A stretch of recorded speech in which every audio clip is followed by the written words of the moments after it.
ন্যায্য মূল্য পাচ্ছে না বা সামনে নষ্ট হয়ে এটাও বুলদার নামে আপনাদেরকে বলি মানে বাণিজ্য মন্ত্রণালয় থেকে যে একটা দাম নির্ধারণ করে দিয়েছে 560 টাকা স্কোয়ার ফিট এবং এই লবণযুক্ত চামড়া বাড়িছে একটা 1150 টাকা। এটা তো অনেকে বুঝে নাই, মৌসুমি ব্যবসায়ী ফরিয়ারা ক্ষুদ্র ব্যবসায়ীরা চামড়া ব্যাপারীরা বুঝে নাই। এইটা হলো লবণযুক্ত চামড়া, ওরা চামড়া খরচ করছে ঠিকই। ওরা আইনি প্রথমে এখানে 2টা 3টা 4টা 5টা 6টা পর্যন্ত চামড়া বিক্রি করছে 600 টাকা 500 টাকা 550 টাকা 450 টাকা। ওরা কিসে লাভ পাওয়ার পরে পরে আবার গ্রামগঞ্জ থেকে চামড়া কিনতে গেছে, ওখানে একটু সস্তা পাইছে 250-300 টাকা পাইছে, ওরা নিয়ে কিনে ফেলছে। কিনার পর ওখানে গাড়ি পাইতেছে না। গাড়ি না পাওয়ার কারণে 2-1জন অত সকালে 8টা-9টা বাজে চামড়াগুলো নিয়ে যাচ্ছে আমাদের এদিকে।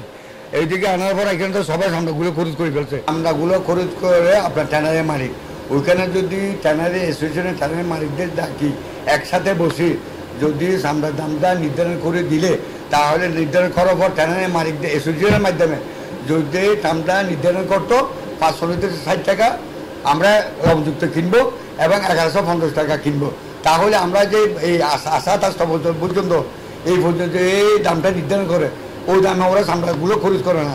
ট্যানারি মালিকেরা এখানে বলো 560 টাকা, যখন আমরা চামড়াগুলো সুষ্ঠুভাবে সংরক্ষণ করে রাখি কোরবানি 1 মাস 1.5 মাস পরে আসি আমাদেরকে দাম দেয় 28 টাকা 30 টাকা 32 টাকা লাস্ট 35 টাকা। আবার ওখানে 20-25% চামড়া বাদ দেওয়ার কারণে আমরা এক একজনের 200-300 টাকা লোকসান করি।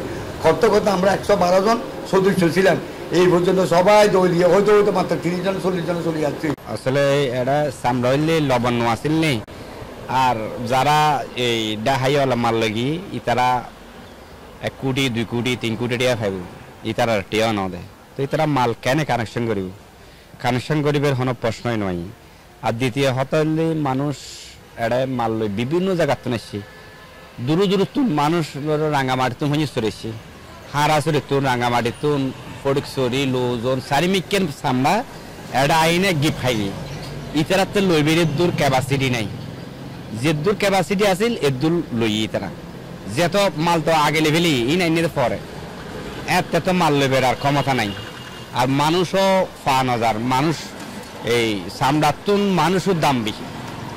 আর ওটা বলতে হয় না, দাম একটু কম নিতেছে ওরা।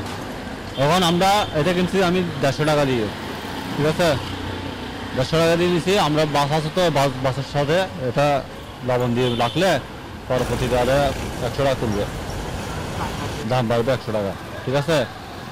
আর বড় চামড়া তো এখানে কিনছিলাম যে আপনার 200 টাকা 300 টাকা করে, এখন দাম সস্তা।